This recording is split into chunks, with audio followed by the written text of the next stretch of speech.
Ricardo, buenos días, bienvenido a ASB Noticias y a este panel periodístico que quiere explorar con usted unos minutos esta situación que es muy grata y que es un tanto nueva para nosotros. Buenos días, bienvenido.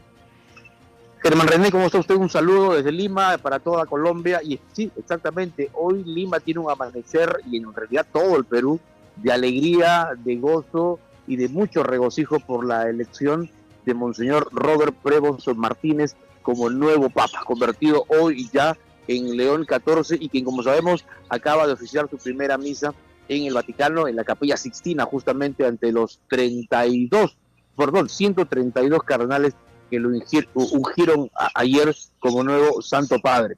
En realidad, Prevost Martínez tiene un trabajo de casi 40 años en el Perú, llegó en 1985 como agustino misionero y estuvo en 3 localidades específicas. Primero en Chulucanas, que es la región Piura, hacia el norte, casi cercanía con la frontera ecuatoriana, luego bajó un poquito, estuvo en Trujillo un par de años y finalmente se asentó en Chiclayo, la capital de la región, Lambayeque, en donde, por cierto, fue designado como obispo y es allí donde adopta la nacionalidad peruana, tomando en cuenta que es un requisito esencial de la Iglesia que se cuente con la nacionalidad de un país para poder asumir una prelatura. Allí tuvo una enorme labor pastoral, pero sobre todo social, de cercanía con los hombres y mujeres de pie, en donde realizó un trabajo intenso, sobre todo no solo con grupos vocacionales, sino con clubes de madres, con comedores populares y con los hombres y mujeres que trabajan en el campo. Qué bueno este diálogo, qué buena señal tenemos desde Perú. Una muy breve, ¿qué hora es en este momento en Lima, Ricardo? En Colombia, 7:35 aproximadamente. Bueno, pensé que había por su agenda pensamos que tenemos un cambio un cambio horario. Aquí lo dejo con un tocayo suyo, Ricardo Martínez. Un homónimo, Ricardo Martínez. Me falta el Alba, pero los Martínez somos buena gente, ¿cierto? pero tenemos un apellido papal, así que no hay problema. Eso le iba a decir, el segundo apellido del Papa. Bueno, fue emotivo a ver muchas cosas, muchas reacciones, pero había también una radio peruana que también se volvió viral. Es el sentir, es el compartir de los hermanos peruanos. ¿Sienten el suyo el Papa por haber estado casi 4 décadas, un poco más de 4 décadas, presidiendo la doctrina católica en el país, Ricardo? Sí, me repite porque se interrumpió un poquito la pregunta, me decías tú de una emisora. Sí, fue viral, muchas reacciones a nivel mundial, pero hubo en especial una radio peruana que también dejó notar toda la emoción de los peruanos. ¿Sienten ustedes como suyo el Papa por haber estado 4 décadas en su país? Pero claro que sí.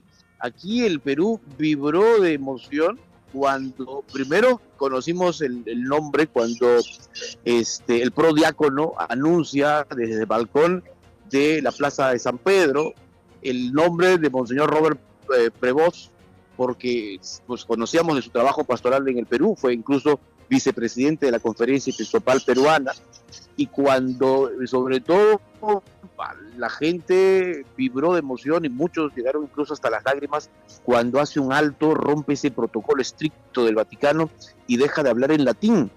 Probablemente muchos pensaban que hablaría en inglés, que es su idioma nativo, pero no, lo hizo en castellano como el nuestro para hablar y agradecer a la prelatura, al obispado de Chiclayo, lo que demuestra ese enorme cariño que le tiene a esa zona y al Perú en todo este trabajo que ha desarrollado. Es más, uno de los amigos cercanos de la propia propios de los agustinos, nos contaba en las últimas horas de que él no solo quería nacionalizarse peruano a raíz de su designación como obispo, sino que lo quería hacer antes, y estaba haciendo ya, incluso había averiguado de los trámites, es decir, le tenía un cariño enorme al Perú.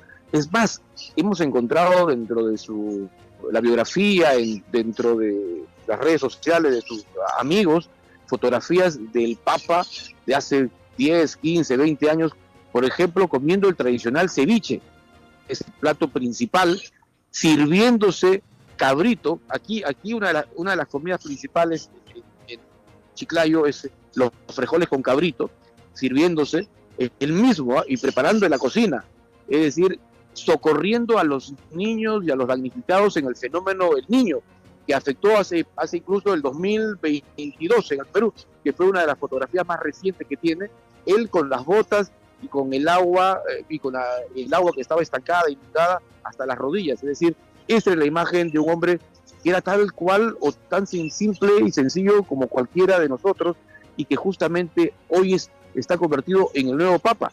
Y es por eso que la gente quiere viajar ahora para estar el 18 en la ceremonia de entronización de su pontificado en Roma. Ya han iniciado las colectas, ya han iniciado la forma de recolectar fondos para que incluso una de sus, una joven de casi entre 20 y 30 años, que es justamente, él la apadrinó cuando era niña, pues también quiere estar presente allí. Es decir, hay todo un movimiento especial por el Papa León XIV.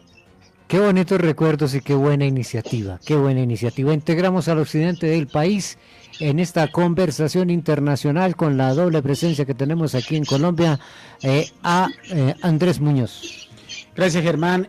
Señor Alba, empiezan los rumores desde Chiclayo, desde Lima, desde el Perú, donde se asegura que el Santo Padre en menos de un año estaría en Perú. Eso lo aseguran gente que lo conoció durante esas más de 3 décadas que estuvo viviendo en el Perú.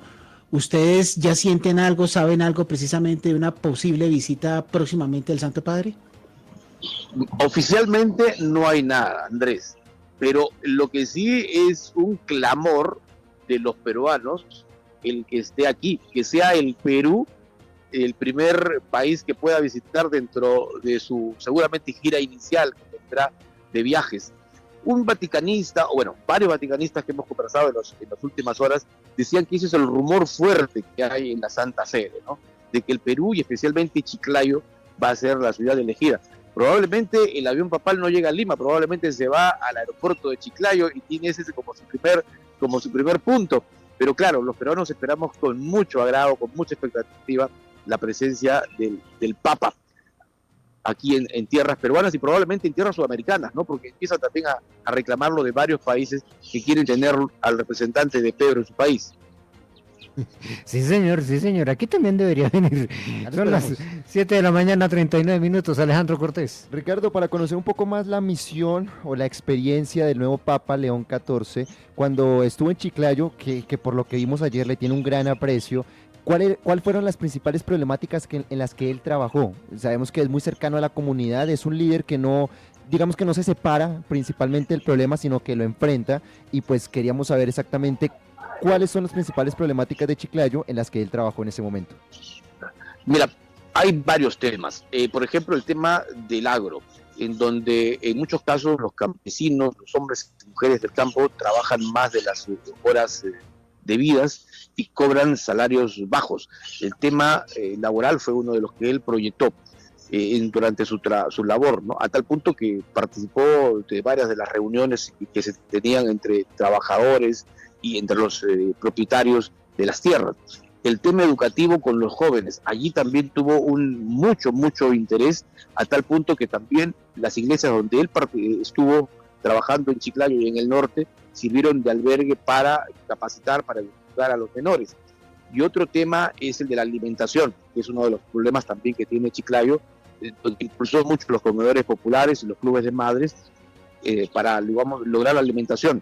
Otro tema reciente, hasta el 2023 en que estuvo en el Perú, era el de los migrantes. Mucha preocupación que la demostró sobre todo de la población venezolana afincada en el Perú, que es poco más de 1,5 millones, y en donde durante la pandemia pues logró que a través de mecanismos de cooperación se pudieran justamente entregar alimentos y ayuda humanitaria a estas poblaciones que estaban afincadas principalmente en el norte.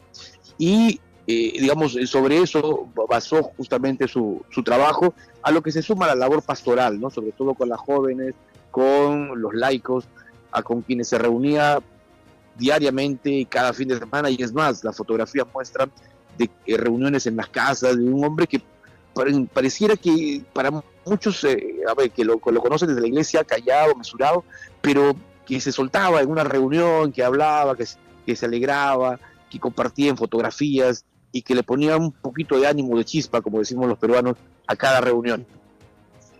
Sí, señor, sí, señor. Ricardo, hablemos un poco de cómo es él como persona, porque sabemos que ya tenía mucha cercanía con el Papa Francisco, había ejercido diferentes cargos, pero acá analizando un poco su biografía, veo que a él lo nombran cardenal el 30 de septiembre del año pasado, pero asume, digamos que su cargo oficialmente a partir del 28 de enero del 2024. Es decir, que prácticamente fue un año, tal vez un poco más, un año y meses, para ganarse la confianza del resto de cardenales o digamos que transmitir esa sensación de que él realmente era el candidato a ser el líder ahora de la comunidad religiosa católica. Sí, claro. Luego de haber sido designado como obispo de Chiclayo, dejó justamente esta prelatura con mucho, sentimiento y asume ese reto que le otorga el Papa Francisco para hacer una suerte de evaluador, ¿no?, en la Santa Sede de los currículums, digamos, y lo decimos en un término mucho más popular, de los CVs de cada uno de los virtuales o candidatos a ser cardenales. Esa fue la labor que él cumplió y en donde logra este acercamiento con el Papa Francisco, de quien el Santo Padre fallecido tenía muy buenas referencias. Es por eso que lo congrega, que lo llama, siendo Francisco jesuita y siendo prebot agustino, ¿no?, pero conocía de su labor pastoral. Yo creo, yo me atrevo a poder adelantar algo. Y lo que pasa es que en el norte del país los sacerdotes son muy unidos y tienen algunos medios de comunicación. Y ahí Prevot tenía también mucha participación, ¿no? Entonces la radio es el medio más cercano, sobre todo en el norte, porque es donde está el Perú se caracteriza porque en el norte está la gran producción agrícola. Tenemos ahí nuestro potencial agroindustrial. Y ahí el hombre y la mujer del campo tienen la radio como el compañero principal. Y Prevot tenía mensajes permanentes. Y esto ha hecho que seguramente el Papa Francisco, enterado justamente de este trabajo pastoral y social, lo convoque, ¿no?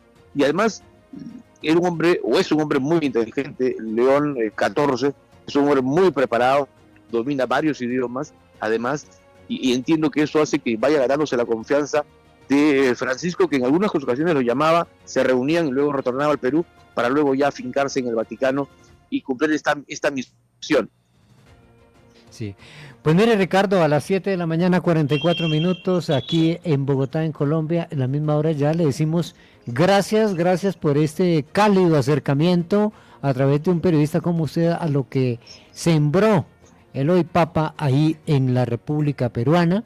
Y pues nos sentimos identificados en muchas cosas, somos países muy parecidos y si decide ir el Papa a Perú, ojalá que también venga a Colombia. Ricardo, mil gracias.